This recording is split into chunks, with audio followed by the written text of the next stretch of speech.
Presta atenção, viu? Uma tragédia. Uma criança de 10 anos morreu após um acidente onde? Na BR-230. Olha, no bairro do Cristo, né? A menina estava com um padrasto na moto sem capacete. Os detalhes agora com Sabrina Barbosa. Que tragédia, rapaz. Nós estamos aqui no Hospital de Trauma, vamos conversar com o diretor da unidade, Dr. Laércio Bragante, para explicar direitinho essa confirmação da morte da criança de 10 anos que sofreu um acidente na última sexta-feira no bairro do Cristo. Já chegou aqui em um estado de saúde bem grave, mas infelizmente hoje se confirmou a morte dela. Dr. Laércio, exatamente o laudo diz o quê? A causa da morte, como é que foi todo esse processo desde sexta-feira tentando salvar a vida dessa criança aqui no hospital? Pois é, sempre lamentável para todos nós noticiar a morte de uma criança, ainda mais nessa circunstância. Como você bem colocou, ela chegou na sexta-feira por volta das 21 horas, vítima de um acidente envolvendo um veículo de 4 rodas e essa moto. Essa criança chegou conduzida pelas equipes do SAMU numa condição clínica já muito grave, um dano cerebral intenso, que isso foi confirmado pela tomografia. Ainda apresentava um trauma de bacia, já que tem marcas de um pneu que passou nessa região.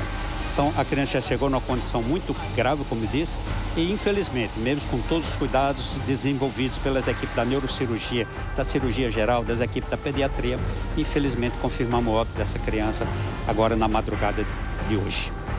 Nesse caso, a gente fica muito preocupado com relação às gravidades desse tipo de acontecimento pela pancada que a criança sofre ou que qualquer pessoa sofre na parte do crânio. Quando esse tipo de situação ocorre, quais os procedimentos que acontecem aqui? Vai direto para uma cirurgia? Me explica direitinho tudo o que aconteceu com ela para chegar a essa situação de hoje. Os traumas cranianos, mesmo os mais graves, com evidência clara de dano cerebral, só pode ser levado para o centro cirúrgico depois que passa, isso é feito de forma muito rápida, pelo centro de imagem, para confirmar o local do dano cerebral e se há indicação de cirurgia. No caso dessa criança, apesar de ser um dano cerebral extenso, com hemorragia dentro do cérebro, infelizmente não tinha indicação cirúrgica. A indicação cirúrgica foi no abdômen por uma lesão de bexiga. Eu queria que o senhor comentasse um pouquinho também sobre a possibilidade da doação dos órgãos. Se confirma mesmo essa situação junto à família? E quando há um tipo de procedimento como esse, que dá realmente para fazer a doação, quais são as orientações do hospital? Nessa situação, após levar a família a segurança do que o seu ente querido foi tratado de forma plena, com o maior zelo do mundo, mesmo assim, algumas vidas não conseguimos salvar.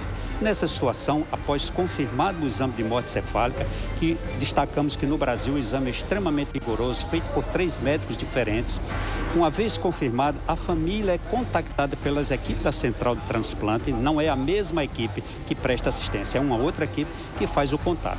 No caso específico dessa criança, mesmo destacando o sofrimento supremo dessa família, o pai e a mãe concordaram em fazer a doação de órgãos e que está em fase de exames para destacar a possibilidade de doação de 5 órgãos, salvar 5 crianças em condições que certamente não seria possível salvar se não tivesse a doação desses órgãos.